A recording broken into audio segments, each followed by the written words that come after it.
தற்போது கிடைத்துள்ள அண்மை செய்தி. கடலூர் மாவட்டத்தில் அரசு கல்லூரி மாணவர்கள் 100க்கும் மேற்பட்டோர் ஆர்ப்பாட்டத்தில் ஈடுபட்டு வருகின்றனர்.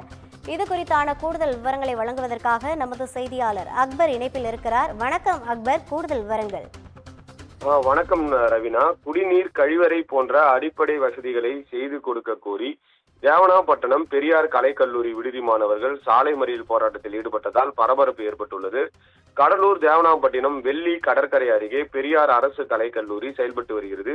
இக்கல்லூரியில் கல்வி பயிலும் பிற்படுத்தப்பட்ட மற்றும் மிகவும் பிற்படுத்தப்பட்ட மாணவர்கள் சுமார் 100க்கும் மேற்பட்டோர் கல்லூரி அருகே உள்ள விடுதியில் தங்கி கல்வி பயின்று வருகின்றனர். இந்நிலையில் கல்லூரி விடுதியில் குடிநீர், கழிப்பிடம் போன்ற அடிப்படை வசதிகள் ஏதும் இல்லை என பலமுறை கோரிக்கை விடுத்தனர். மேலும் சம்பந்தப்பட்ட அதிகாரிகளுக்கு புகார் கொடுத்தும் எந்தவித நடவடிக்கையும் எடுக்காததால் ஆத்திரமடைந்த மாணவர்கள் அனைவரும் பெரியார் கலைக்கல்லூரி நுழைவாயில் முன்பு அமர்ந்து சாலை மறியல் போராட்டத்தில் ஈடுபட்டனர். இது சம்பவம் குறித்து அறிந்த தேவனாம்பட்டினம் காவல்துறையினர் சாலை மறியல் போராட்டத்தில் ஈடுபட்ட மாணவர்களிடம் பேச்சுவார்த்தை நடத்தி கோரிக்கைகளை நிறைவேற்றுவதாகவும் உரிய நடவடிக்கை எடுப்பதாகவும் உறுதியளித்ததை தொடர்ந்து மாணவர்கள் போராட்டத்தை கைவிட்டு கலைந்து சென்றனர். ரவினா,